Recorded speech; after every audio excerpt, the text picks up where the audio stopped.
Mari bersama-sama kita bertepuk tangan bagi Tuhan.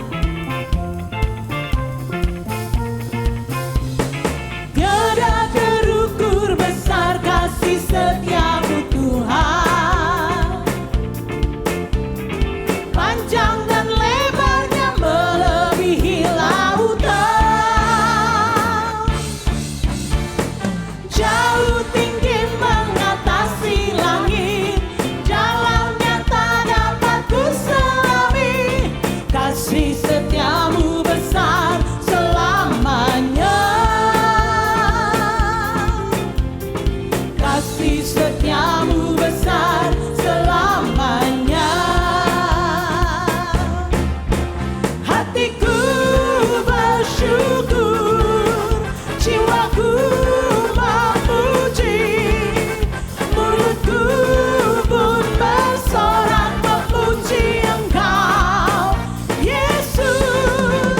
Ajaib perbuatanmu, besar anugerahmu, takkan berhenti ku memuji namamu. Tiada terukur besar kasih setiamu Tuhan,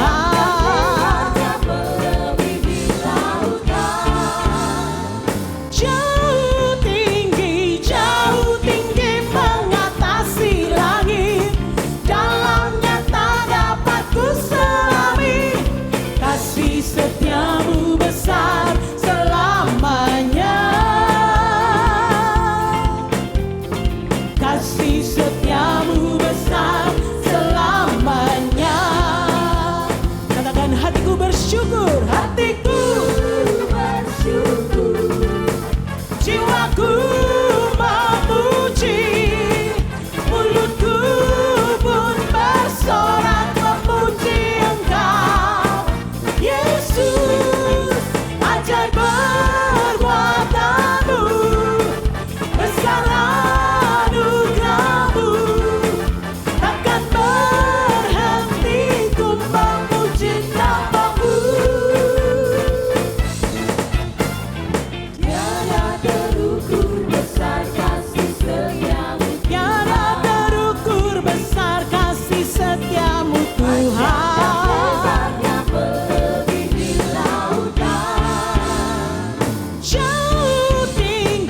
jauh tinggi mengatasi langit, dalamnya tak dapat kuselami, kasih setiamu besar selamanya, kasih setiamu besar selamanya, kasih setiamu besar selamanya, kasih setiamu besar selamanya.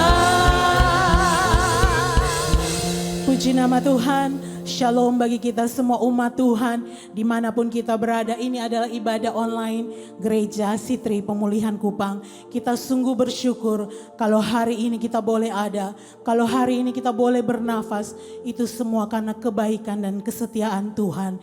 Mari waktu yang ada kita pakai untuk memuji dan membesarkan nama Tuhan, sebab Dia sungguh baik bagi kita semua. Saya mengajak mari semua kita bersama-sama membaca ayat penuntun kita yang terambil dalam Mazmur 121 ayat 1 sampai ayat yang ketiga. Dengan suara yang keras kita bersama-sama membacanya. Nyanyian Siara.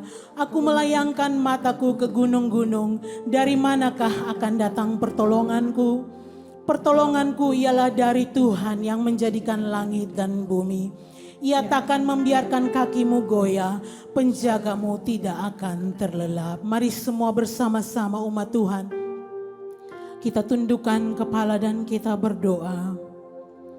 Kami menenangkan hati kami di hadirat-Mu Tuhan. Kami ada karena anugerah-Mu Tuhan. Engkau penjaga kami yang tidak pernah tertidur dan terlelap. Pertolongan-Mu bagi kami selalu tepat pada waktunya. Engkau Allah yang selalu dapat dipercaya. Hati kami siap untuk menaikkan pujian kami bagi-Mu Tuhan. Jiwa kami datang untuk menyembah-Mu Tuhan Yesus. Di dalam ibadah ini kami persembahkan hidup kami. Dan biarlah ibadah ini jadi di dalam nama Bapa dan Putra dan Roh Kudus, di dalam nama Tuhan Yesus Kristus. Haleluya. Amin.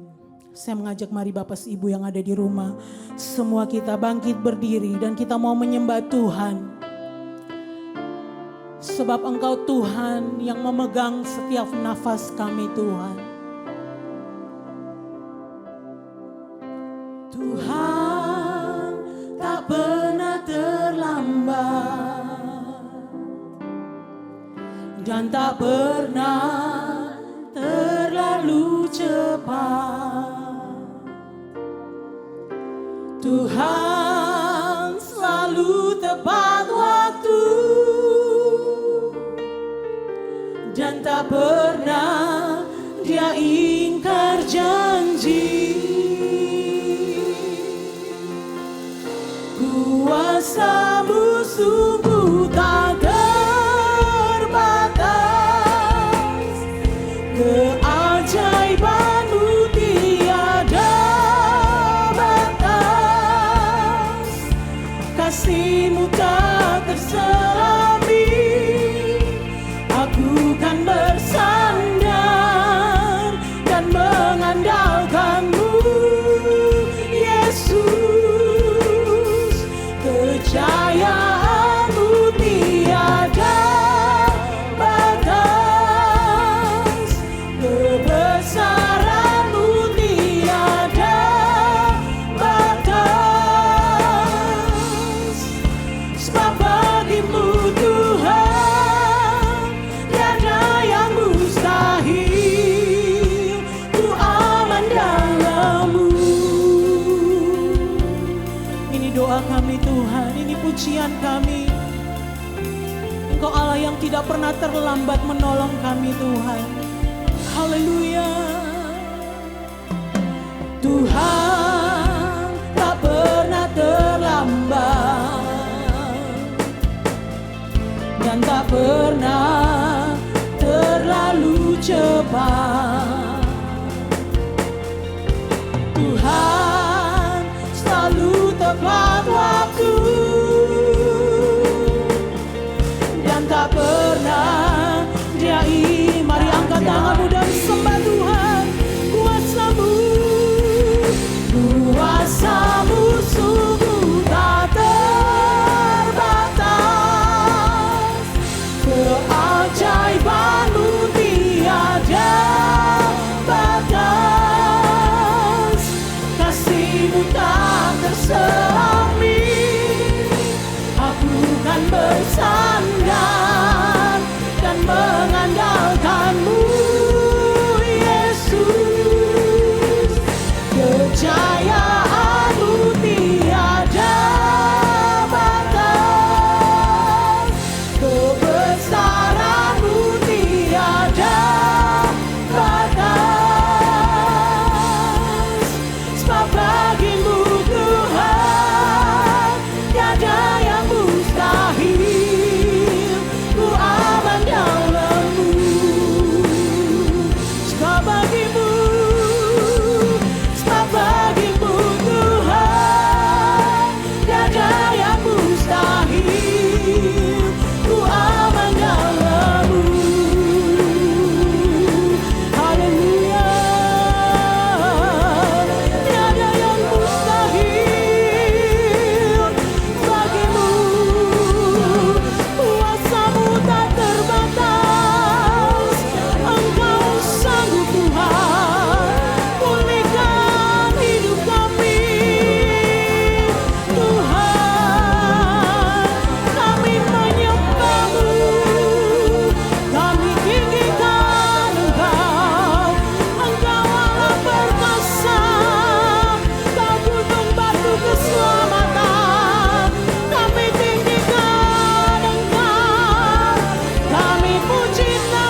kekuatan, kami datang padamu, berseru memanggil Engkau, Yesus, Tuhan. Kami melayangkan mata kami ke gunung-gunung. Dari mana datang pertolongan kami, Tuhan? Pertolongan kami hanya dari Engkau, Allah, yang memegang nafas hidup kami. Kami datang dan menyembah Engkau, Tuhan. Kami datang dan bersyukur kepadamu, sebab kuasa-Mu terlebih besar.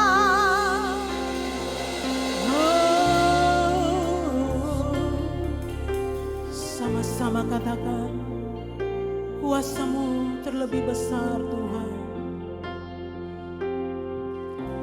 Kuasa-Mu sungguh tak terbatas. Mari sama-sama kita angkat kedua tangan kita dengan penuh pengakuan bahwa Engkau Allah yang tak terbatas, Tuhan. Kasih-Mu tak terselami. Aku kan bersandar dan mengandalkan-Mu, Yesus. Kejayaan-Mu tiada batas, kebesaran-Mu tiada batas. Sebab bagi-Mu, Tuhan, tiada yang mustahil. Ku aman dalam-Mu. Sebab bagi-Mu, Tuhan, sebab bagi-Mu, Tuhan, tiada yang mustahil. Ku aman dalam-Mu.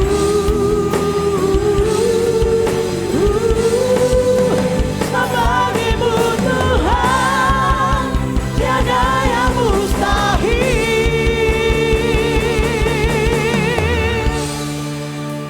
Ku aman dalam-Mu. Mari kita berikan kemuliaan bagi Tuhan. Saya jemput Ibu Anci Detan akan datang ke depan berdoa untuk persembahan kita yang pertama.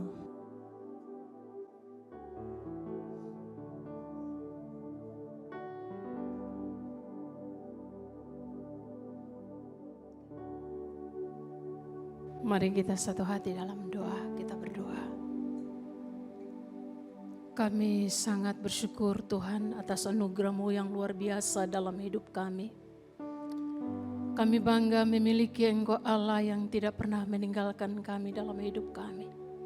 Kami bersuka cita Tuhan karena hari ini adalah hari kemurahan, hari anugerah Tuhan yang tak pernah habis-habis dalam kehidupan kami. Tiada sesuatu yang terindah dalam hidup kami yang kami berikan padamu selain ucapan syukur kami Bapa. Kami bersyukur Tuhan dalam ibadah online hari ini. Kami semua masih dapat berkumpul memuji menyembah Engkau. Saatnya Tuhan kami akan mempersembahkan persembahan kami. Persembahan-persembahan yang sementara kami persiapkan. Baik itu persembahan perpuluhan, persembahan misi, persembahan pembangunan. Bapa di surga kami berdoa, mari Engkau menguduskan dan memberkati setiap persembahan kami. Di dalam persembahan kami mungkin ada banyak pergumulan-pergumulan yang kami bawa. Tuhan Engkau pula menguduskan dan memberkati. Engkau menjawab Tuhan setiap pergumulan kami. Dan biarlah Tuhan setiap persembahan yang kami bawa menyukakan hati-Mu Tuhan. Dan biarlah Tuhan itu menyenangkan hati-Mu ya Bapa. Terima kasih Tuhan. Kami bersyukur Tuhan buat kehidupan yang sudah Engkau berikan bagi kami. Dan mengajarkan kami untuk kami memberikan persembahan hidup ini menjadi persembahan yang kudus dan yang berkenan kepada Engkau. Terima kasih Tuhan Yesus, kami siap mau memberi hanya di dalam nama Tuhan Yesus Kristus. Haleluya, amin.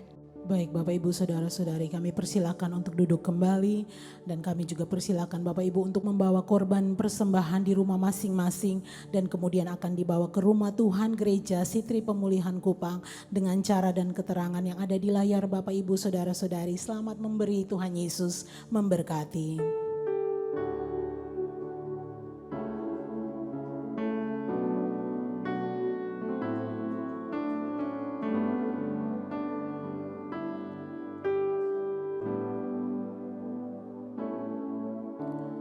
Di saat ku berbeban berat, ku ingat ku punya Kau Tuhan. Hanya Kau yang paling peduli keadaan yang ku alami. Di saat ku hilang harapan,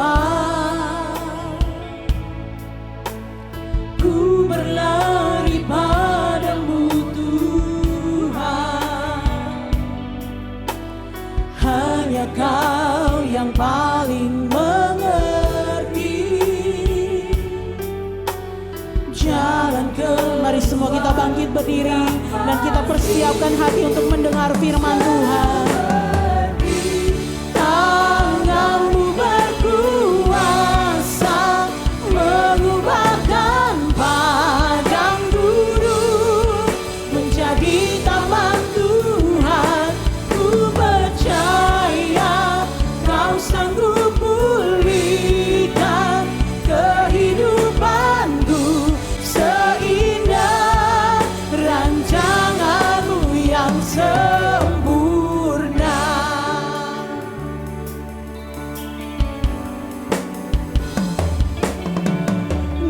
Saat ku berbeban berat,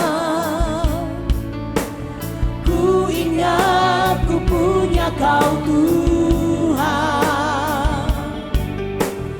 Hanya Kau yang paling peduli keadaan yang ku alami. Di saat hilang harapan, ku berlari padamu Tuhan. Hanya Kau yang paling mengerti jalan keluarku yang pasti. Seperti tangan-Mu berkuasa mengubahkan padang gurun menjadi taman Tuhan. Ku percaya Kau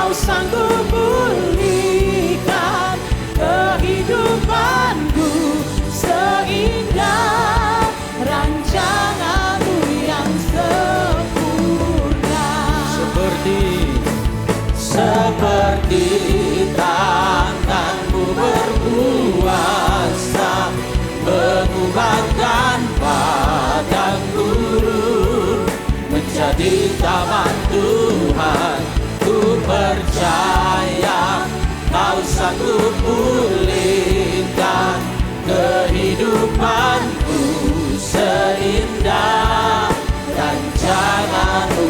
Sekali lagi, mari angkat tanganmu kepada Tuhan. Seperti tangan-Mu berkuasa mengubahkan padang gurun menjadi taman Tuhan. Ku percaya Kau sanggup pulihkan kehidupanku seindah rancangan-Mu yang sempurna. Rancangan-Mu yang sempurna.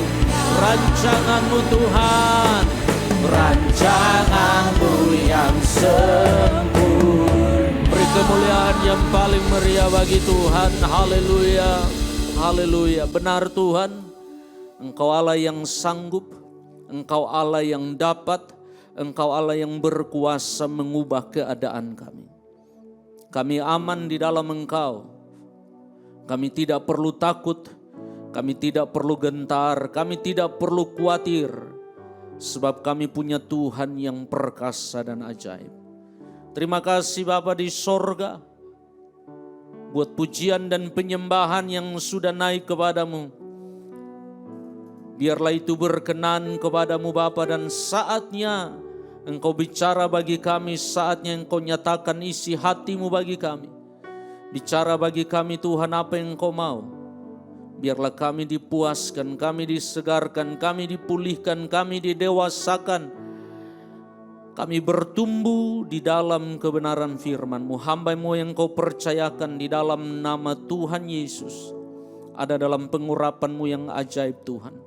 Dan biarlah nama-Mu dimuliakan, ditinggikan dalam pemberitaan firman-Mu. Kami siap dengar firman Allah. Di dalam nama Tuhan Yesus Kristus kami berdoa. Yang percaya berkata, amin. Tetap berdiri Bapak Ibu Saudara-saudara. Kita buka Alkitab kita di dalam 1 Samuel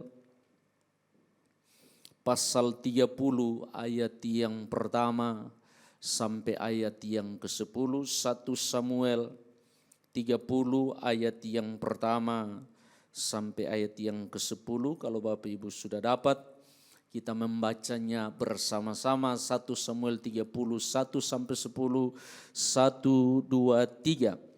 Ketika Daud serta orang-orangnya sampai ke Siklak pada hari yang ketiga, orang Amalek telah menyerbu tanah Negeb dan Siklak.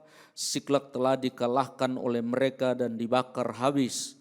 Perempuan-perempuan dan semua orang yang ada di sana, tua dan muda, telah ditawan mereka dengan tidak membunuh seorang pun.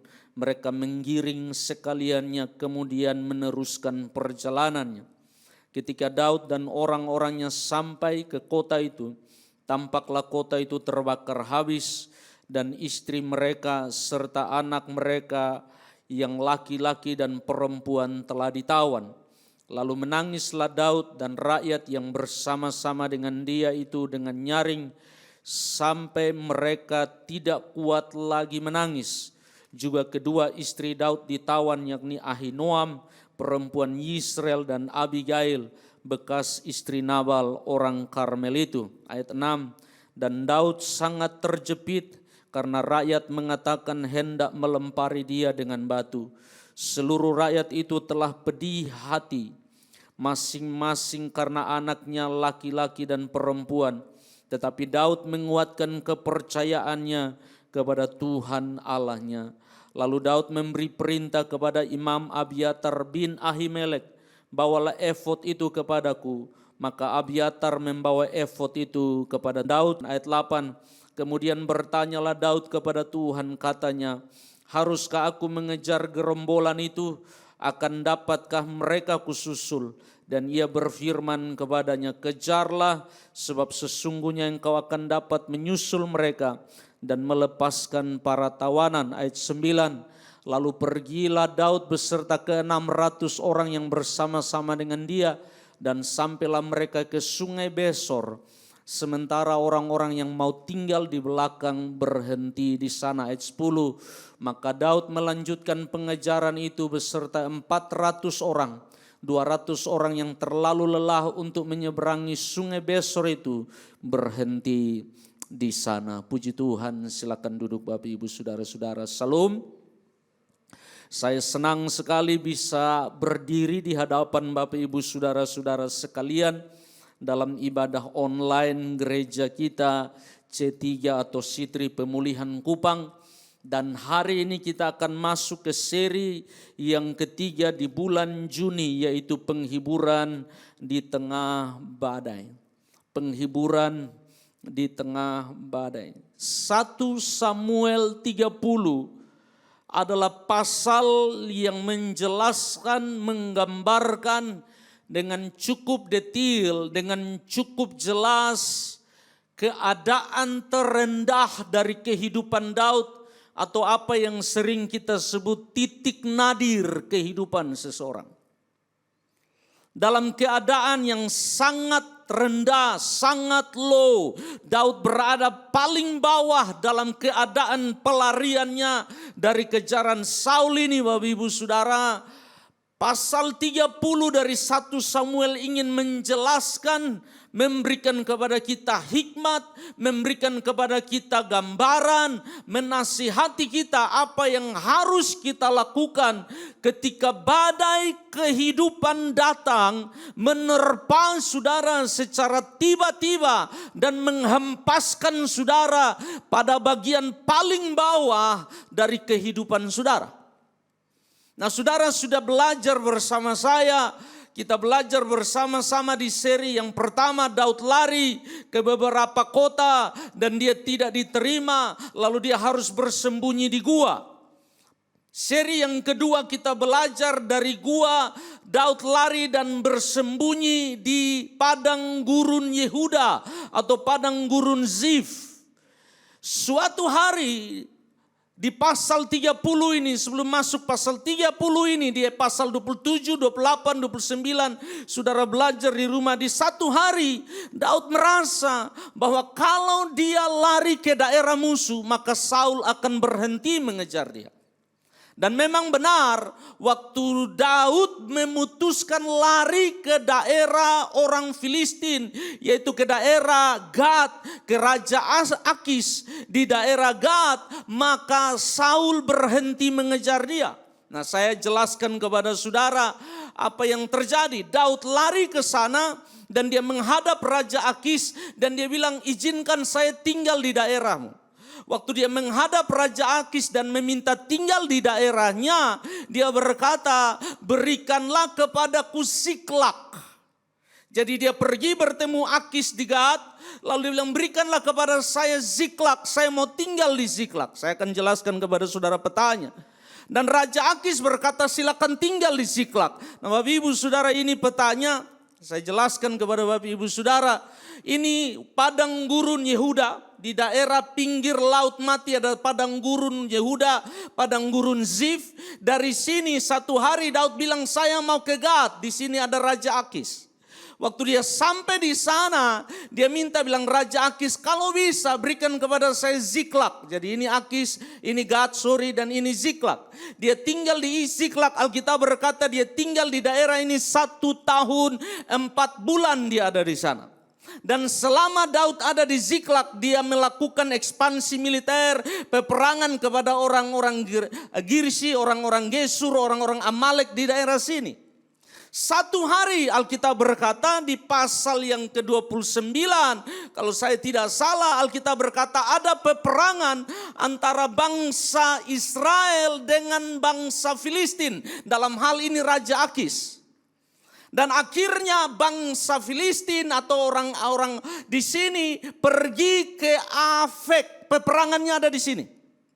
Lalu mereka mengumpulkan pasukan di sini untuk berjumpa dengan bangsa Israel karena ada peperangan di sini. Waktu Daud ada di Siklak dan mendengar bahwa ada peperangan di sana, dia bilang, saya mau ikut. Saya mau balas budi. Saya mau menunjukkan kesetiaan saya kepada Akis. Lalu Daud dengan 600 pasukannya pindah atau mulai berjalan dari Siklak menuju Afek untuk menyusun pasukannya membantu Raja Akis dalam peperangan di Afek. Waktu mereka lagi baris, pasukan lagi baris, tiba-tiba panglima orang Filistin bilang kepada Raja Akis, bos, bab tua ini orang Israel. Bagi Bapak Ibu Saudara yang dari luar Kupang, bab tua ini artinya bos. Raja, ini orang Israel, dia adalah orang Israel. Jangan-jangan nanti di medan perang dia bangkit menyerang kita. Suruh dia pulang. Bapak Ibu Saudara, ternyata Daud punya hubungan baik dengan Raja Akis. Raja Akis panggil Daud lalu dia bilang gini, Daud, maaf, saya mau kau ikut perang dengan kami. Tetapi para panglima saya tidak mengizinkannya. Jadi begini saja kawan, lain kali baru kamu ikut perang. Untuk perang yang ini biar kami yang handle. Tidak berarti kamu tidak bisa, tapi untuk perang yang ini kamu pulang kembali ke Ziklag. Nah, kembali petanya. Bapak Ibu Saudara, dia tertolak, dia tidak diterima, bantuannya tidak dihargai. Daud dan 600 pasukannya jalan pulang ke Ziklag. Jarak dari Afek ke Ziklag itu 80-an kilometer. Mereka berjalan selama 3 hari. Saudara, jalan 600 orang dengan jalan 6 orang beda. Kalau saudara jalan 6 orang bisa cepat. Ini 600 orang. Yang di ujung di sana yang belakang ada main kelereng. 600 orang, panjang. Jadi mereka jalannya cukup lama. Jadi mereka jalan 3 hari. Pasal 30 inilah terjadi apa yang dimunculkan oleh penulis kitab Samuel waktu mereka tiba di Ziklag. Saudara lihat ayat yang pertama dari pembacaan kita hari ini. Ayat yang pertama, ketika Daud serta orang-orangnya sampai ke Ziklag pada hari yang ketiga. Dalam perjalanan mereka sampai di Ziklag pada hari yang ketiga, Alkitab berkata, orang Amalek telah menyerbu tanah Negeb dan Ziklag. Ziklag telah dikalahkan oleh mereka dan dibakar habis. Ternyata waktu Daud ada di Afek dan dalam perjalanan pulang terjadi sesuatu di kampung halaman, tanda kutip, di rumah, di area, di daerahnya Daud tinggal. Alkitab berkata orang Amalek datang menyerbu Ziklag, lalu mereka mengalahkan Ziklag dan bakar rata dengan tanah. Ayat yang kedua, perempuan-perempuan dan semua orang yang ada di sana tua dan muda telah ditawan mereka.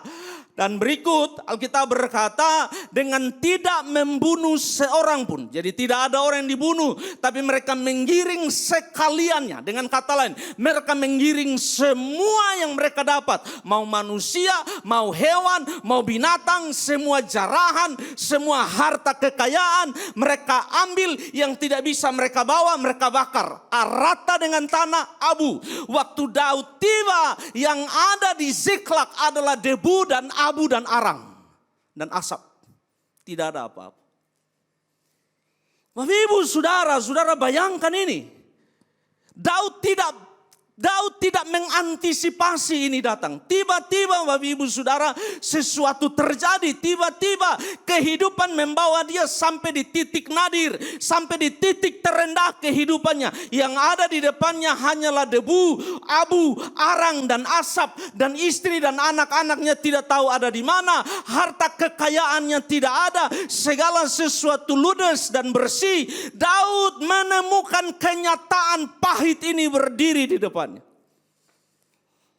Ayat yang ketiga mengulang apa yang terjadi. Ketika Daud dan orang-orang yang sampai ke kota itu Ziklag, tampaklah kota itu, kelihatanlah kota itu terbakar habis. Dan istri mereka serta anak mereka yang laki-laki dan perempuan telah ditawan. Ayat yang keempat, respon yang manusiawi, Bapak Ibu Saudara. Respon yang natural. Lalu menangislah Daud dan rakyat yang bersama-sama dengan dia itu dengan nyaring sampai mereka tidak kuat lagi menangis. Bapak Ibu Saudara, ini sesuatu yang wajar. Tidak berarti Daud cengeng. Tidak berarti Daud lebay. Bapak Ibu Saudara, pada titik ini siapapun saudara, Bapak Ibu Saudara, ini hantaman yang terlalu keras bagi seorang yang bernama Daud. Ini sebuah hantaman yang luar biasa menghantam Daud dan membuat dia porak-poranda. Dia sampai pada titik terendah di hidupnya. Alkitab berkata, lalu menangislah Daud dengan suara nyaring. Saya bisa salah Bapak Ibu Saudara. Tapi waktu Daud lari dari Saul, dari satu tempat ke tempat yang lain, saya tidak menemukan gambaran yang jelas di dalam Alkitab. Mungkin ada, saya belum menemukan. Daud menangis karena harus lari dari satu tempat ke tempat yang lain. Mungkin dia menangis, tapi peristiwa di Ziklag, segala sesuatu habis. Istri dan anak-anaknya tidak tahu di mana. 600 orang yang dia pimpin saat itu menangis bersama-sama dengan dia. Bapak Ibu Saudara, mereka menangis sampai tidak kuat lagi menangis. Titik nadir. Bapak Ibu Saudara, siapapun saudara dan saya di satu titik saudara akan mengalami hal ini. Coba saudara lihat ayat yang kelima. Alkitab berkata juga kedua istri Daud ditawan, yakni Ahinoam perempuan Yisrael dan Abigail bekas istri Nabal orang Karmel itu. Ayat yang keenam bagian A, dan Daud sangat terjepit. Daud sangat tersesak, Daud terhimpit dari segala arah. Kenyataan yang dia alami, istri dan anak-anaknya tidak ada, harta benda habis. Kenyataan yang kedua, orang-orang yang bersama dia, 600 orang memilih tidak lagi mempercayai dia. Mereka hendak melempari Daud dengan batu. Seluruh rakyat, Alkitab bilang seluruh rakyat pedih hatinya. Wow, Bapak Ibu Saudara, ini bencana untuk satu kota, untuk satu kampung, untuk satu pemukiman, untuk satu komunitas. Dan Alkitab berkata mereka sangat pedih, mereka terjepit dan dalam kepedihan. Mereka ingin melontarkannya kepada Daud, mereka ingin melempari Daud. Bapak Ibu Saudara, kalau saudara belajar Alkitab, di dalam kehidupan ini, semua kita mengalami apa yang disebut titik nadir, titik terendah hidup kita. Musa pernah mengalaminya.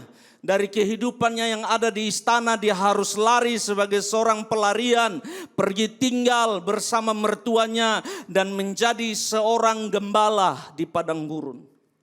Ayub, Alkitab berkata seorang yang saleh, kudus, suci, tidak bermain-main dengan dosa, beribadah, seseorang yang takut akan Tuhan. Alkitab berkata dalam satu waktu harta benda habis, dalam satu waktu anak-anaknya meninggal, dalam satu waktu keadaan Ayub berpindah dari sangat tinggi menjadi sangat rendah. Di titik itu tidak hanya masalah itu memperparah keadaannya dengan istrinya yang memilih meninggalkan dia. Ditambah lagi Alkitab berkata tubuhnya mengalami penderitaan sakit yang sangat sakit. Dia dijauhi orang, dia ditinggalkan semua orang, harta kekayaan habis, andalan habis. Ayub mengalami apa yang disebut titik nadir kehidupan. Dan mungkin saudara lupa Tuhan Yesus kita pernah ada di titik itu. Di Taman Getsemani, Yesus saudara dan saya ada pada titik terendah hidupnya. Dia berseru, dia berdoa, dia bergumul. Lukas mencatat bahwa peluhnya seperti titik-titik darah yang berjatuhan. Dia bergumul, dia berseru, dia memanggil nama Tuhan di Getsemani. Dia bilang, Tuhan kalau bisa cawan ini lalu daripadaku. Bapak Ibu Saudara, saya sudah bilang di seri awal daripada bulan Juni ini, walaupun sehebat-hebatnya engkau merencanakan kehidupan, sehebat-hebatnya engkau menata kehidupan, sehebat-hebatnya engkau mengatur kehidupanmu, di satu titik hidupmu engkau akan tiba pada apa yang disebut titik nadir, titik terendah, titik terbawah hidupmu, hanya untuk melihat bahwa Allah saudara dan saya masih setia. Yang percaya bilang amin. Nah Bapak Ibu Saudara, respon saudara di titik ini sangat penting.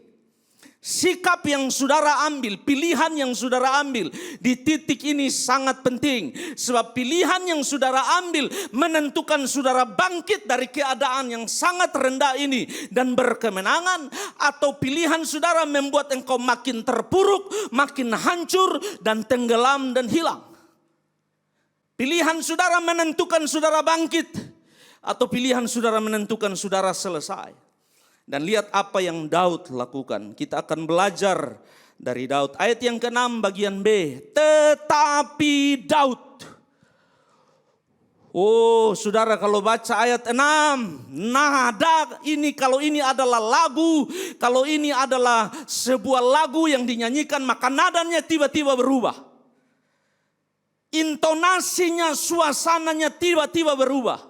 Alkitab berkata, tetapi Daud menguatkan kepercayaannya kepada Tuhan Allahnya.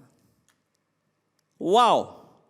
Bapak Ibu Saudara, Dalam keadaan seperti ini tidak gampang. Tidak gampang untuk engkau menguatkan kepercayaan. Yang engkau lihat adalah debu. Yang engkau lihat, Alkitab bilang, tampaklah Ziklag sudah terbakar habis. Semua orang-orang sudah tertawan. Tidak ada apa-apa di sana. Semua orang 600 orang yang tadinya bilang, Daud kami mau setia kepadamu. Sekarang di tangan mereka ada batu. Dan mereka bilang, sadikilah Daud. Sebentar lagi, sedikit lagi Daud. Kami akan melontari engkau. Di titik ini Daud memilih menguatkan kepercayaannya kepada Tuhan Allahnya.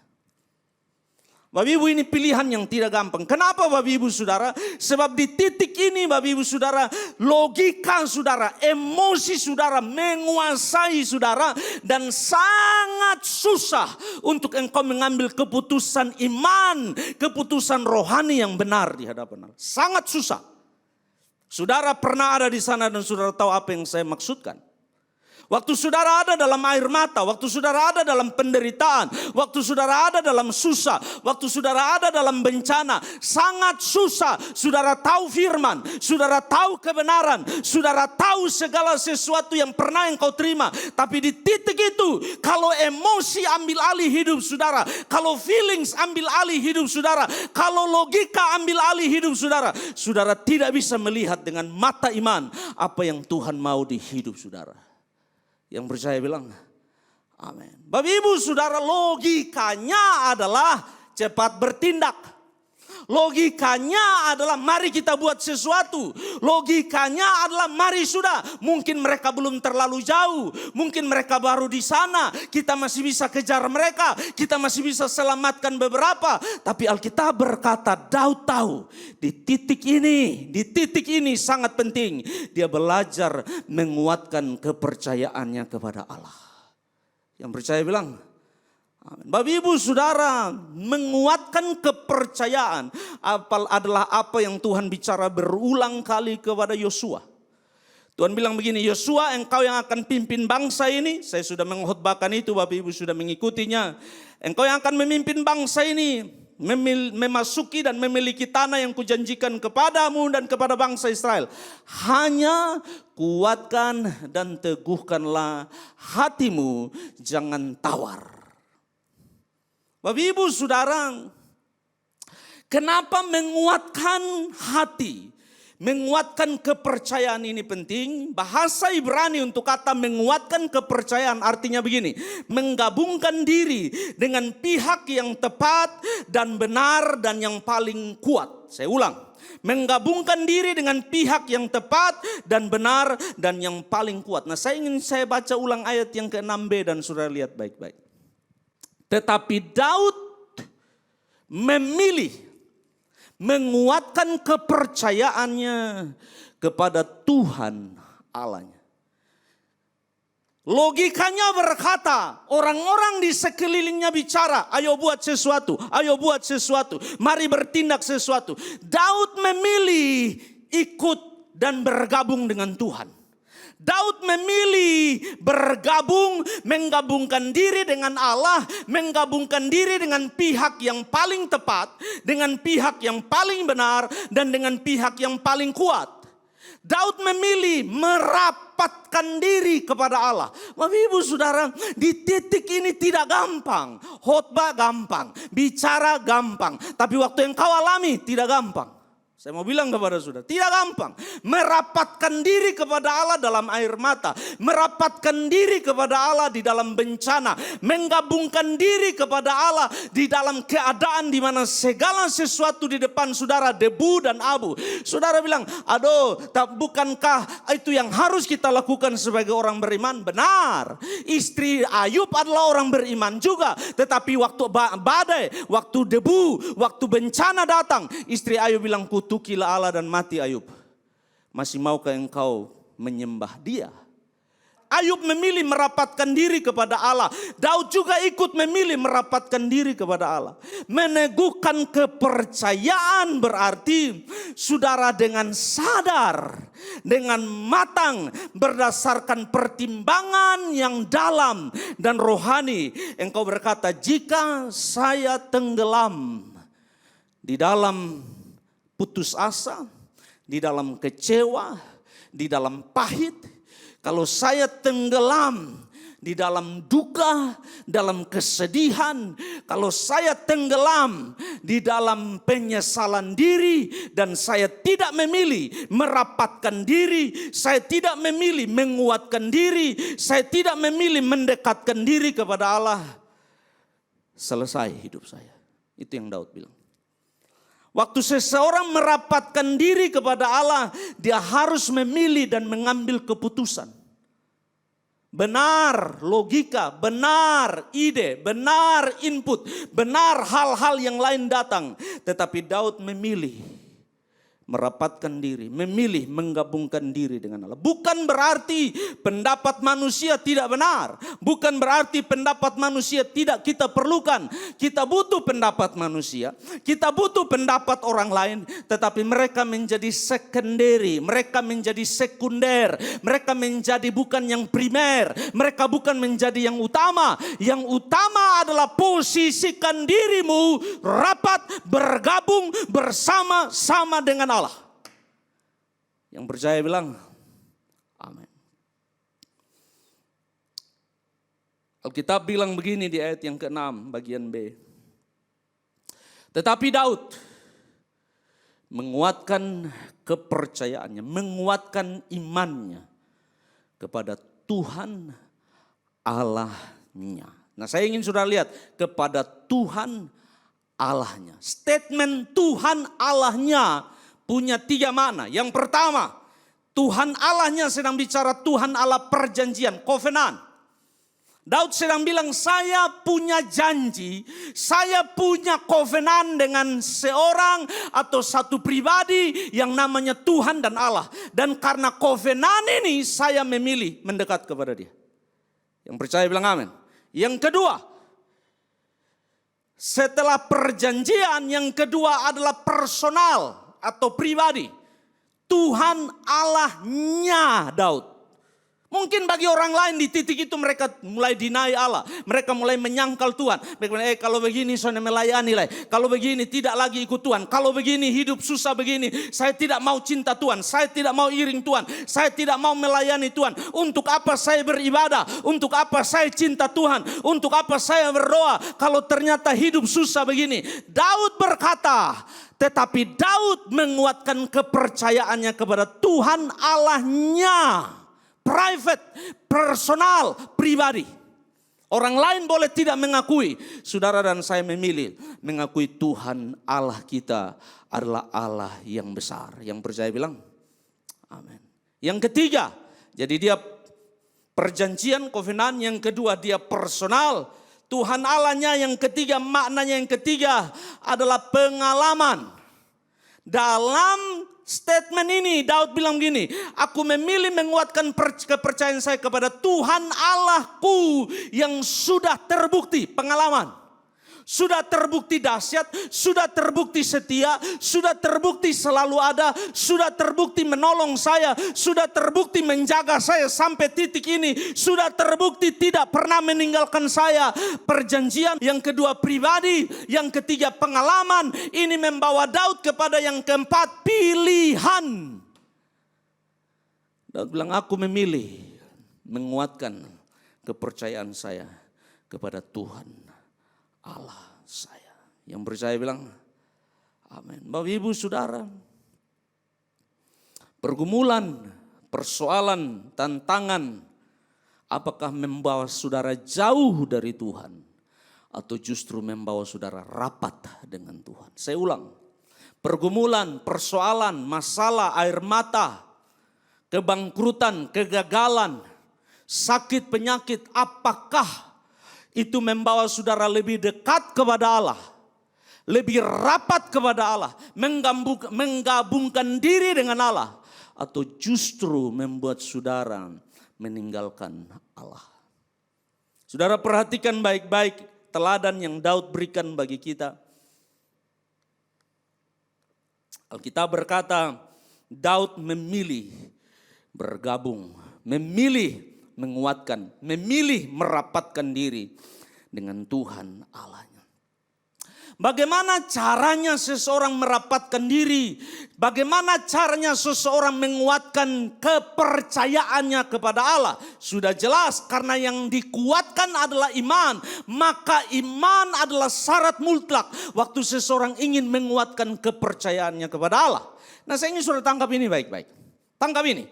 Waktu Daud datang, dia melihat, Alkitab bilang tampaklah kepadanya. Dia melihat debu, abu, arang, asap, kosong, hancur, bangkrut, segala sesuatu, tidak ada harapan. Tapi Daud berdiri lebih tinggi dari apa yang tampak. Daud berdiri lebih tinggi dari apa yang kelihatan. Daud berdiri ke apa yang disebut ranah rohani, ranah iman. Dan Daud memilih menguatkan iman itu kepada Allah. Makanya Alkitab bilang orang benar hidup oleh iman. Orang benar hidup oleh percayanya. Nah, saya ingin bacakan kepada saudara Blaise Pascal punya statement. Blaise Pascal banyak di antara saudara yang sudah tahu. Izinkan saya membacakannya kepada saudara. Siapa Blaise Pascal? Dia adalah ilmuwan fisika dan matematika dari Jerman. Seorang filosof Kristen yang luar biasa di abad ke-16 dari Jerman. Dan ini yang dia bilang. Iman jelas menyatakan apa yang panca indera tidak mampu jelaskan. Saya ulang, iman dengan jelas menyatakan apa yang panca indera tidak mampu jelaskan. Tetapi bukan berlawanan dengan apa yang dilihat oleh panca indera. Itu jauh melampaui panca indera, bukan berlawanan dengan panca indera.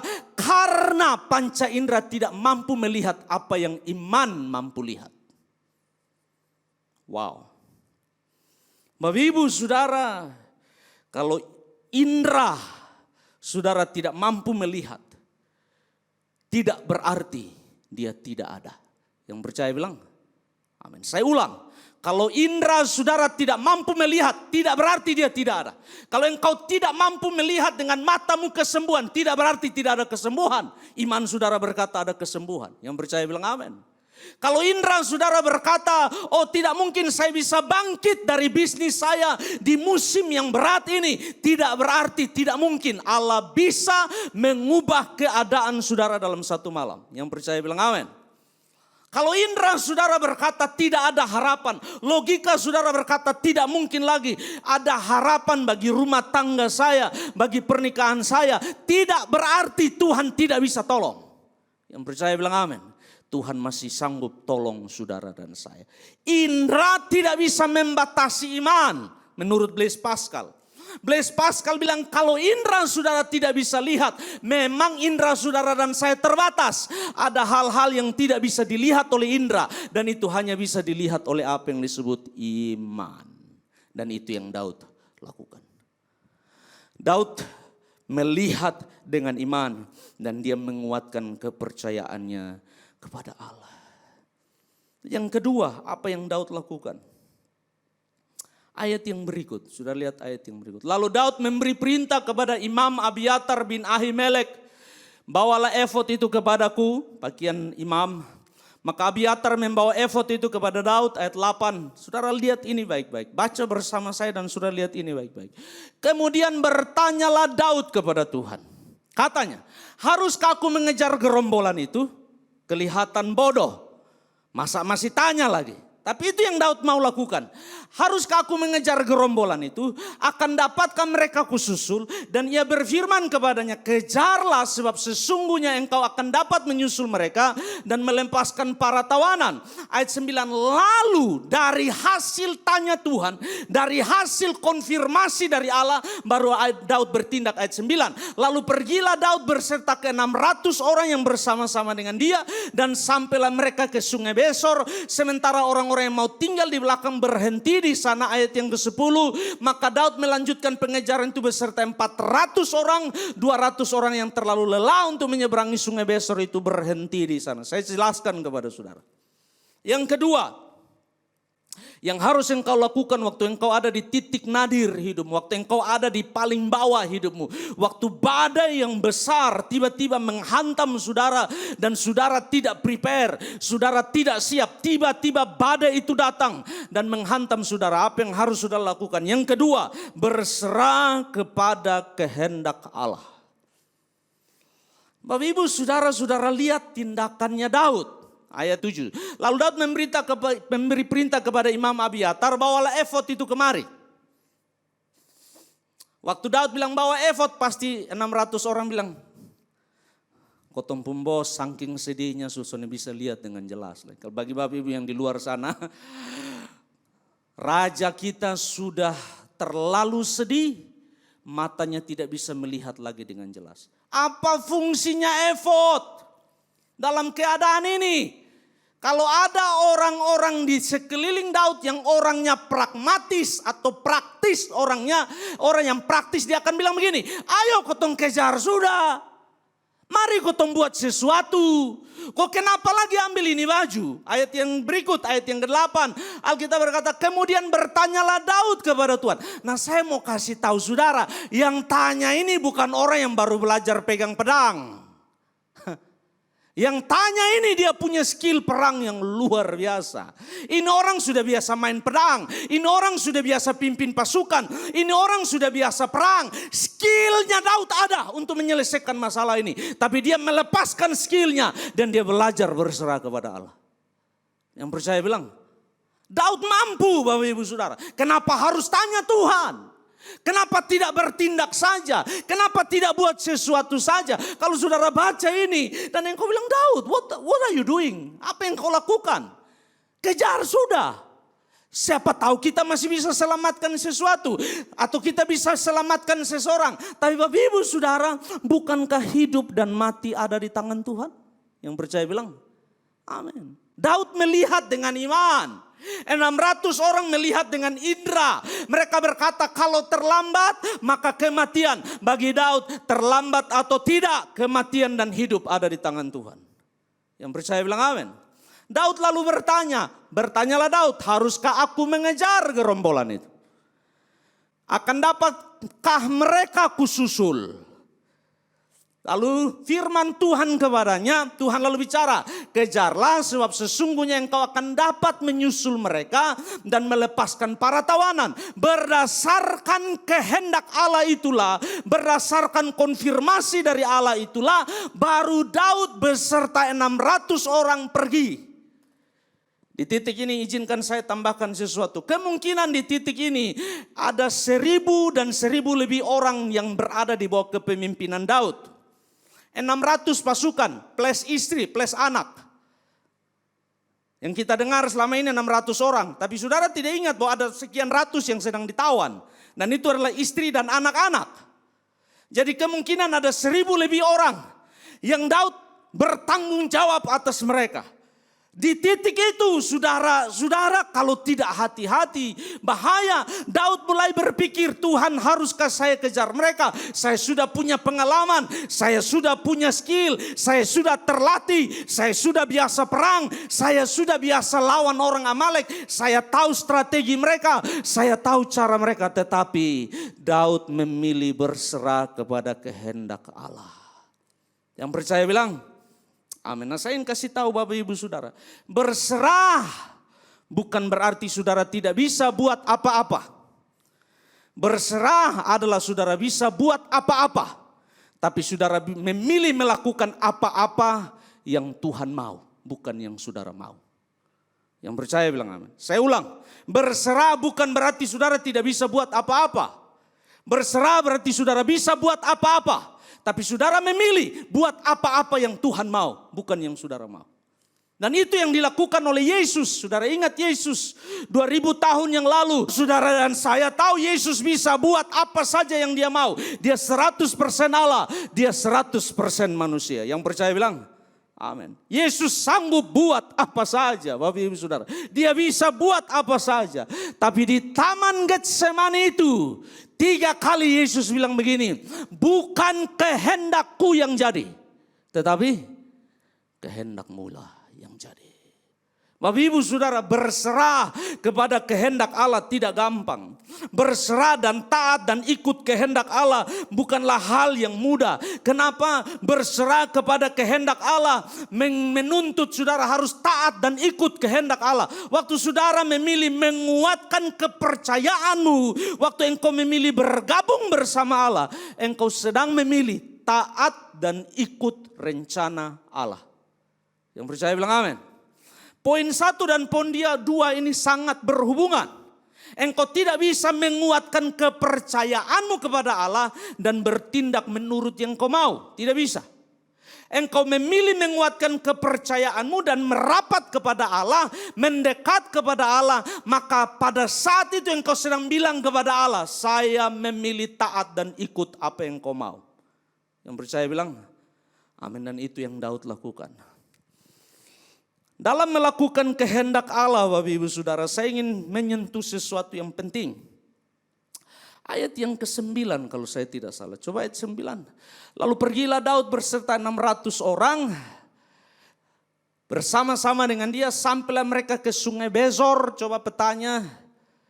Ini sungai Besor, ini dia, ini sungai Besor. Jadi mereka dari sini kejar di sini, ini sungai Besor, ini daerah orang Amalek. Ini sungai Besor, setengah perjalanan. Ini sudah setengah perjalanan. Kembali ke ayat. Waktu mereka sudah sampai di sungai Besor, sementara orang-orang yang mau tinggal di belakang berhenti di Besor. Dari 600 orang, 200 orang bilang Tuhan mau pilih. Nah waktu saya baca ini, saya bilang Bapak Ibu, tangkap ini baik-baik. Siapa yang istri dan anaknya ditawan dan tidak mau pergi tolong? Siapa? Tidak ada. Tetapi orang-orang ini sudah terlalu lelah. Ingat mereka sudah jalan 3 hari 3 malam bersama Daud. Dari Afek menuju Siklak. Sampai di sana mental mereka dihantam. Dan mereka langsung loyo. Mereka langsung down. Mereka tidak punya tenaga lagi. Sekarang mereka harus kejar. Sampai di tengah jalan mereka bilang bunuh. Tuhan bisa lah. Apa yang digambarkan oleh penulis kitab Samuel? Penulis kitab Samuel bilang berserah kepada kehendak Allah tidak berarti tidak ada masalah. Sebab kalau saudara ada di pihak Daud, saudara bilang kalau Tuhan ini kehendakmu, kenapa 200 orang mau jalan? Kenapa 200 orang memilih berhenti? Kenapa 200 orang memilih tidak mendukung? Bukankah ini kehendakmu? Saya ingin saudara tangkap ini baik-baik. Tangkap ini baik-baik. Kalau ada orang tidak mendukung saudara, tidak berarti saudara tidak ada dalam kehendak Allah. Yang percaya bilang, amin. Kalau ada orang yang tidak setuju dengan saudara, kalau ada orang yang tidak mendukung saudara, kalau ada orang yang tidak berjalan bersama saudara, tidak berarti saudara tidak ada dalam rencana Allah. Yang percaya bilang, justru sebaliknya, Tuhan sedang menguji hati saudara dan saya. Maukah saudara tetap ikut kehendak Allah, walaupun kehendak Allah berlawanan dengan prediksi akal saudara? Yang percaya bilang, amin. 200 orang tidak mau ikut. Bapak Ibu Saudara, kadang kita berpikir kalau ini kehendak Allah, segala sesuatu akan baik-baik saja. No, Bapak Ibu Saudara. Kerja keras, berjuang, pergi kejar, pergi ambil kembali, dan sampai di sana mereka harus berperang. Capek jalan 3 hari, lalu kejar sampai di sana perang lagi. Dari 600 orang sisa 400 orang dengan kemampuan yang tidak seberapa, sangat lelah, sangat capek, sudah tidak mampu bahkan mengayunkan senjata. Tapi selalu ingat ini, kalau itu kehendak Allah, di akhir nanti engkau pasti menang. Yang percaya bilang, kalau itu kehendak Allah, perjuangannya berat, pergumulannya berat, harga yang kau bayar mahal, tapi kalau itu kehendak Allah, akhirnya nanti engkau pasti menang. Yang percaya bilang, amin. Alkitab berkata mereka mengalahkan orang Amalek, mereka ambil kembali segala tawanan, istri, anak-anak, harta benda semua diambil kembali. Daud pulang kembali dalam keadaan kemenangan. Berjumpa dengan 200 orang yang di Besor dan sama-sama mereka pulang. Bapak Ibu Saudara, saya tidak tahu apa yang kau alami hari ini. Di titik terendah mana hidupmu sedang berada hari ini? Finansial kah? Ekonomi, kesehatan, bisnis, pekerjaan, rencana hidup, pelayanan, pergumulan, apa yang sedang Tuhan izinkan terjadi di hidup saudara dan engkau sedang ada di titik terendah hidupmu. Kalau itu yang terjadi, Tuhan ingin engkau lakukan dua hal. Yang pertama, kuatkan kepercayaanmu kepada Allah. Terus beribadah, terus dekat Tuhan, terus cari Tuhan, terus berdoa, terus puji Dia, terus sembah Dia, terus mendekat kepada Allah. Apa yang bisa engkau pakai untuk mendekat kepada Allah, pakai semua itu. Lebih dekat dalam ibadah, lebih dekat dalam doa, lebih dekat dalam firman Allah, lebih dekat dalam pelayanan, lebih dekat dalam segala hal yang bawa engkau dekat dengan Tuhan. Yang kedua, belajar berserah kepada Allah. Yang percaya bilang, berserah tidak berarti jalannya mulus, tidak. Berserah tidak berarti jalannya oke-oke saja, tidak. Berserah melibatkan perjuangan, melibatkan kekecewaan. Sebab orang yang dulu bilang saya mau jalan dengan engkau, sekarang bilang besoknya bisa jalan lagi. I'm sorry, saya minta maaf, kita tidak bisa jalan lagi. It's okay. Kalau orang itu tidak mau jalan dengan saudara, tidak berarti Tuhan tidak menghendaki hidup saudara. Yang percaya bilang, ada rencana besar Allah yang lain di hidup saudara. Yang setuju bilang, amin. Kalau ada orang yang berkata bahwa saya tidak bisa lagi, saya tidak sanggup lagi, saya tidak mau lagi, Allah sedang mau bilang, saya singkirkan dia sebentar, supaya waktu engkau menang, engkau belajar mengembalikan kemuliaan kepada Allah. Yang percaya bilang, amin. Engkau tidak pukul dada, engkau tidak membanggakan diri bahwa kemenangan dicapai karena engkau. Kuatkan kepercayaanmu, berserah kepada Allah. Apapun yang kau alami hari ini, mari datang, kuatkan kepercayaanmu dan berserah kepada Allah. Amin untuk firman Tuhan. Mari kita bangkit berdiri di hadapan Tuhan. Saya undang para pelayan altar maju ke depan.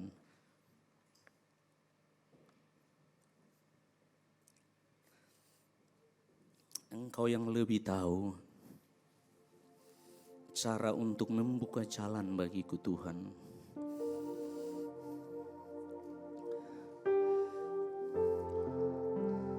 Haleluya. Mari bangkit berdiri dimanapun engkau berada. Tutup matamu saudara. Engkau yang lebih tahu cara untuk membuka jalanku. Engkau yang lebih mengerti cara untuk menolong hidupku. Sekali lagi, engkau yang lebih tahu.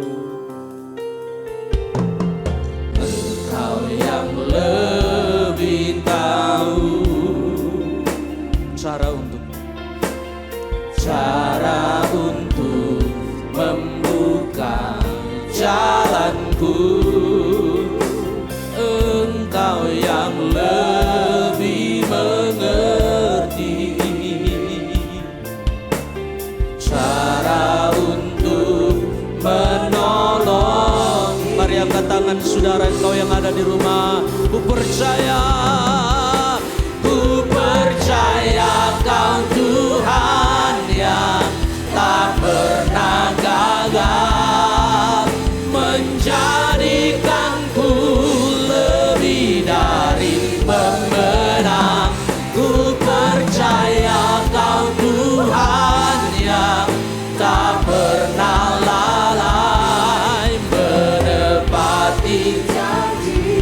Oh, mari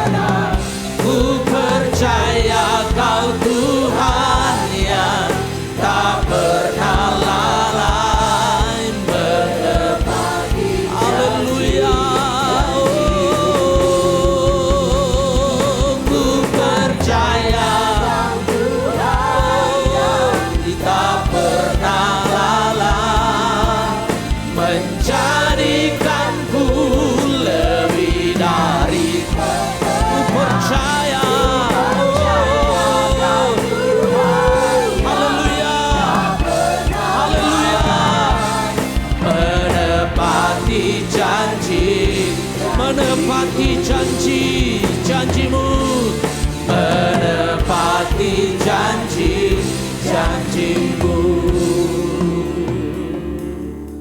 Tutup mata saudara dimanapun engkau berada hari ini.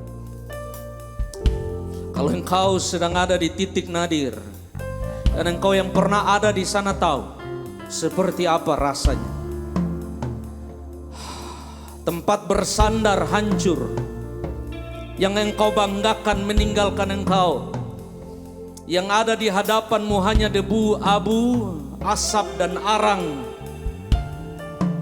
Engkau tertinggal sendirian dalam air mata, dalam tangisan, dalam penderitaan. Tidak tahu harus apa yang kau lakukan. Di saat yang sama, orang-orang yang kau andalkan, orang-orang yang kau butuh dukungan justru menggenggam batu di tangan mereka, dan mereka sudah siap menghujam saudara. Mereka menghujam engkau dengan gosip, dengan sindiran, dengan ejekan, dengan fitnah.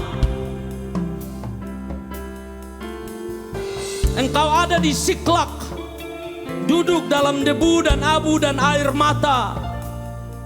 Engkau tidak sanggup berjalan, engkau tidak sanggup buat apa-apa. Maukah saya ajak saudara belajar dari pengalaman Daud? Angkat wajahmu dan pandang kepada Yesus. Maukah engkau menguatkan kepercayaanmu kepada Dia saat ini? Maukah engkau memeluk Dia saat ini? Maukah engkau mendengar suara manisnya yang pernah berseru, marilah kepadaku yang letih lesu dan berbeban berat, aku beri kelegaan kepadamu. Mari merapat kepada Dia, mari menggabungkan dirimu kepada yang paling tepat, paling benar dan paling kuat, berkuasa dan dahsyat, yaitu Yesus namanya, yang sanggup membalikan keadaan. Tidak berarti keadaan mulus. Engkau punya skill, engkau punya talenta, engkau punya koneksi. Tapi maukah engkau tunggu sebentar, duduk di hadirat Tuhan, dalam doa, dalam penyembahan, dalam perenungan, dalam refleksi. Maukah engkau mendengar Dia bicara? Maukah engkau bertanya, Tuhan, apa langkah selanjutnya? Haruskah saya kejar atau saya berhenti? Mungkin jawaban yang kau terima berbeda dengan Daud. Bagi Daud Tuhan bilang kejar, mungkin bagi orang lain jangan kejar. Sebab Ayub tidak disuruh Tuhan mengejar istrinya, Daud disuruh Tuhan mengejar orang-orang Amalek. Mengejar atau tidak bukan yang utama, mengejar atau tidak harus datang dari Tuhan. Maukah engkau mendengar Dia bicara? Tuhan, dapatkah saya melewati musim ini? Dapatkah saya keluar dari badai ini? Dapatkah saya keluar dari titik terendah ini dan jadi lebih dari pemenang? Maukah engkau belajar berserah kepada kehendak Tuhan, kepada rencana Tuhan,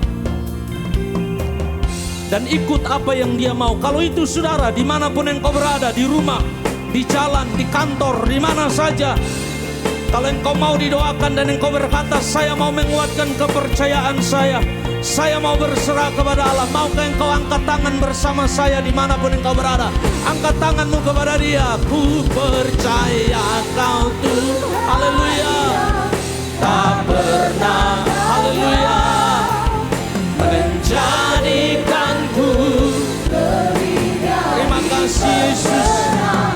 Ku percaya Tuhan yang tak pernah lalai menepati janji. Saudara yang ada di rumah yang mau didoakan, angkat tanganmu kepada Dia. Ku percaya Kau Tuhan yang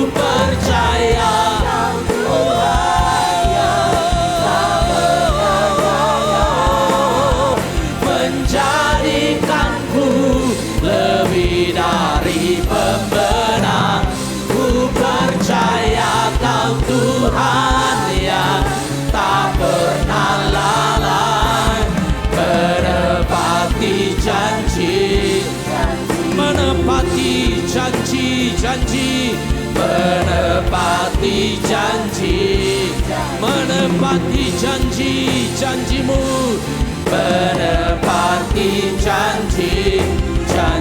Beri kemuliaan yang paling meriah bagi Tuhan. Haleluya, haleluya, haleluya, haleluya. Tetap angkat tanganmu dimanapun engkau berada.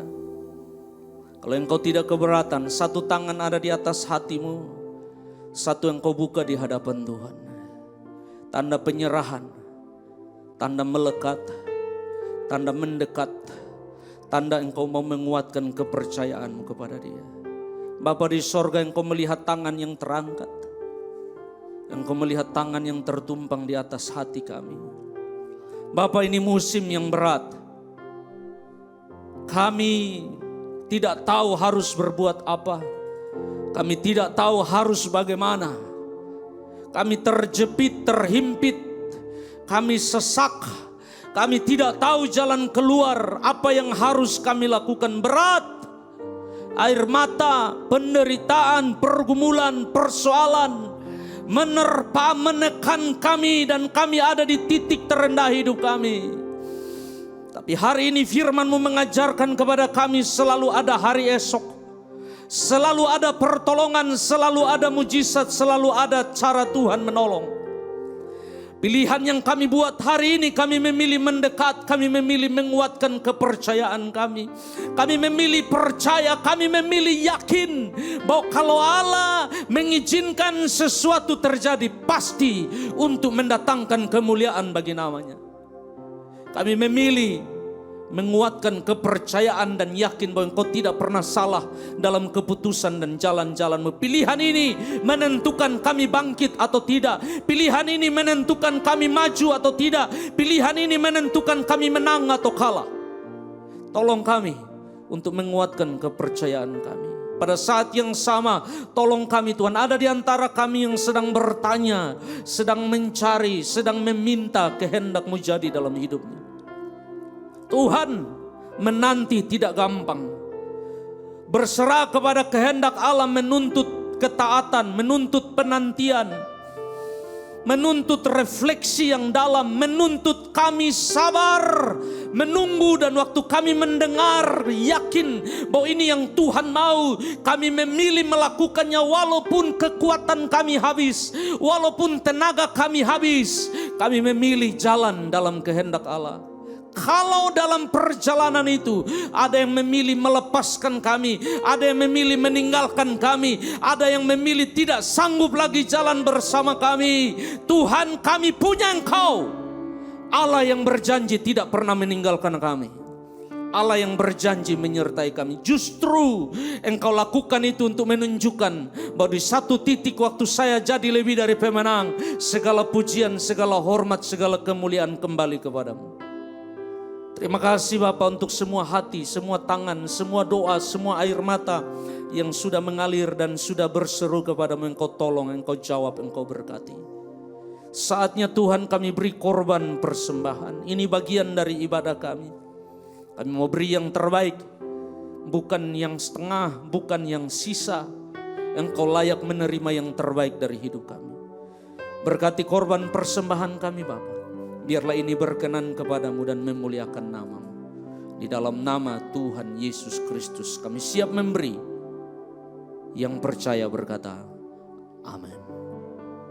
Baik Bapak Ibu, silakan duduk kembali. Kami persilakan Bapak Ibu untuk membawa korban persembahan yang kedua di rumah masing-masing, dan kemudian akan dibawa ke rumah Tuhan Gereja Sitri Pemulihan Kupang dengan cara dan keterangan yang ada di layar Bapak Ibu saudara-saudari. Selamat memberi, Tuhan Yesus memberkati.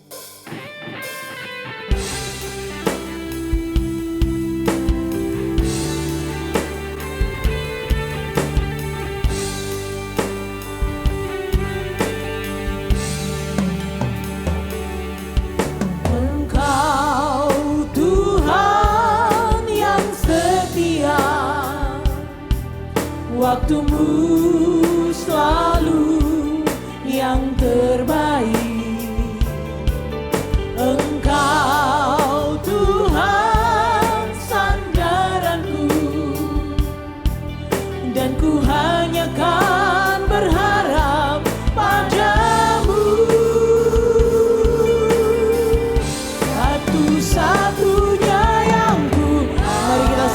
bangkit berdiri dan kita mengakhiri ibadah kita pada hari ini.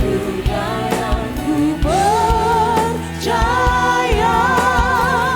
Engkau sumber kekuatan, sumber pengharapan, sumber kedamaian. Satu-satunya yang ku andalkan, satu-satunya yang ku percaya.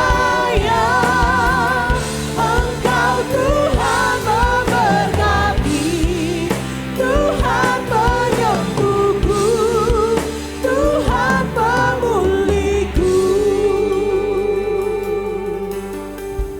Engkau Tuhan yang setia, Engkau Tuhan yang setia, waktumu selalu yang terbaik. Engkau Tuhan sandaranku, dan ku hanya kan berharap padamu. Satu-satunya yang ku andalkan, satu-satunya yang ku percaya. Engkau sumber kekuatan, sumber pengharapan, sumber kedamaian. Satu-satunya yang ku andalkan, Satu-satunya yang ku percaya. Engkau Tuhan, Memberkati, Tuhan penyembuhku, Tuhan pemulih. Sekali lagi, mari angkat tanganmu kepada Dia. Satu-satunya yang ku andalkan, satu-satunya yang percaya. Engkau sumber kekuatan, sumber, haleluya, sumber kedamaian.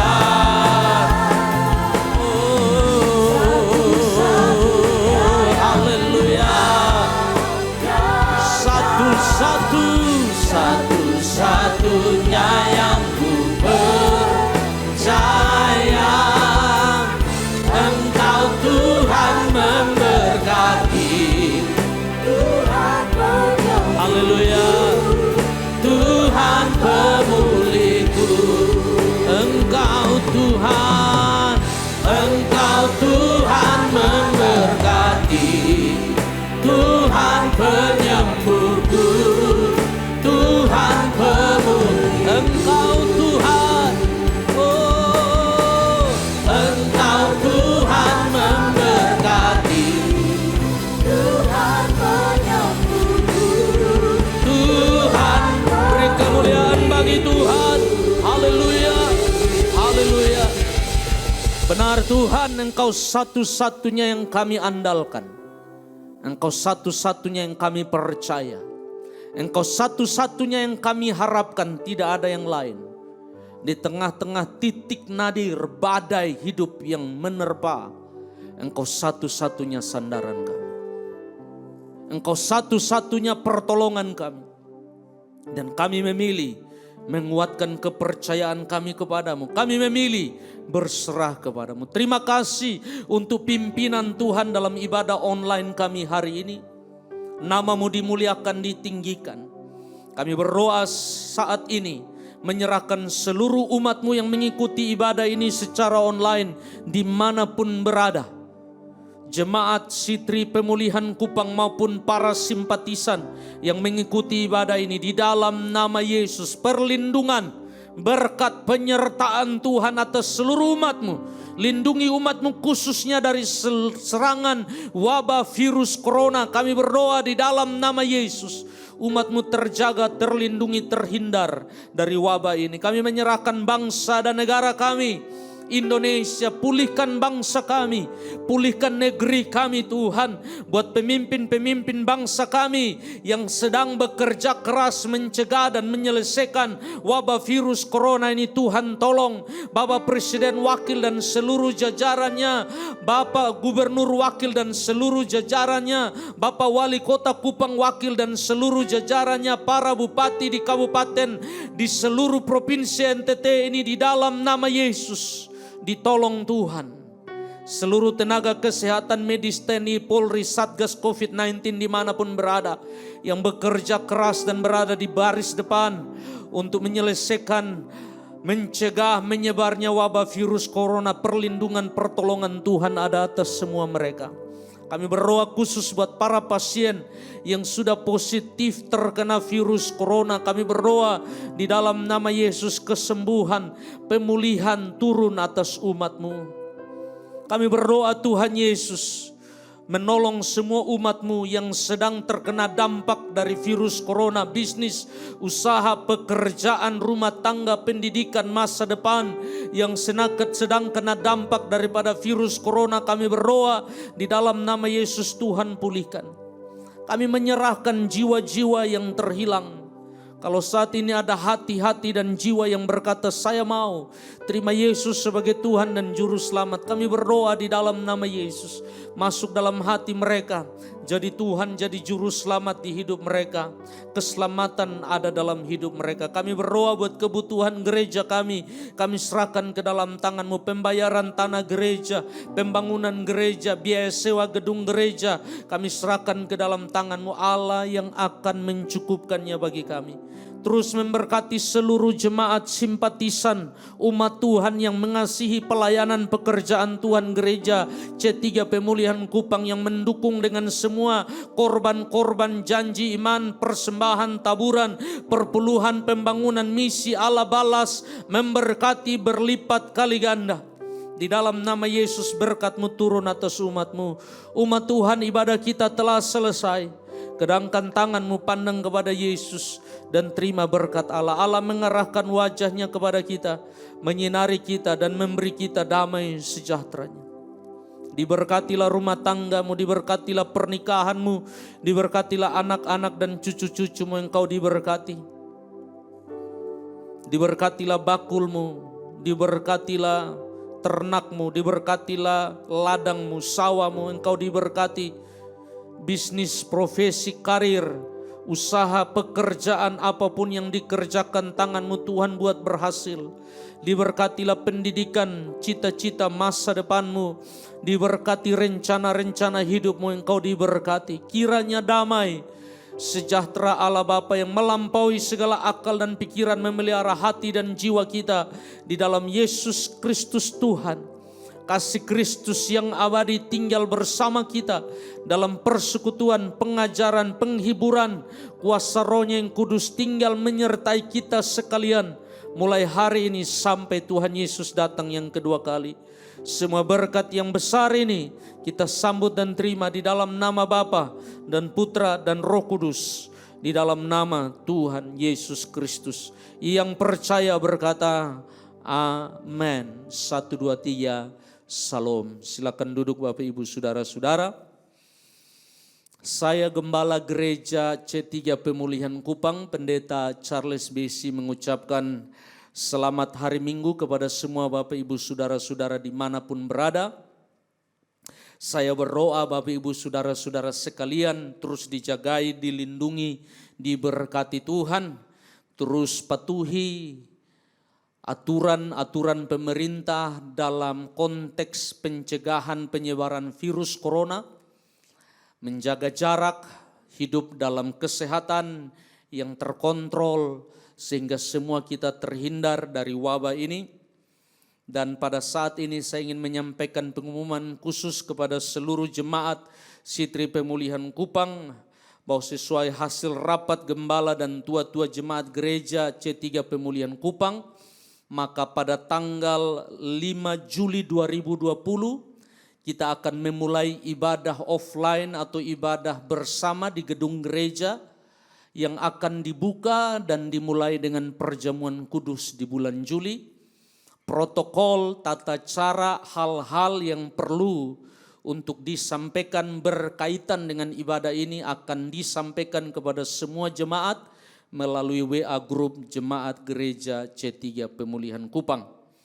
Tuhan Yesus memberkati kita semua, tetap jaga kesehatan dan terus ada di dalam rencana Tuhan. Tuhan Yesus memberkati. 1, 2, 3, Salam.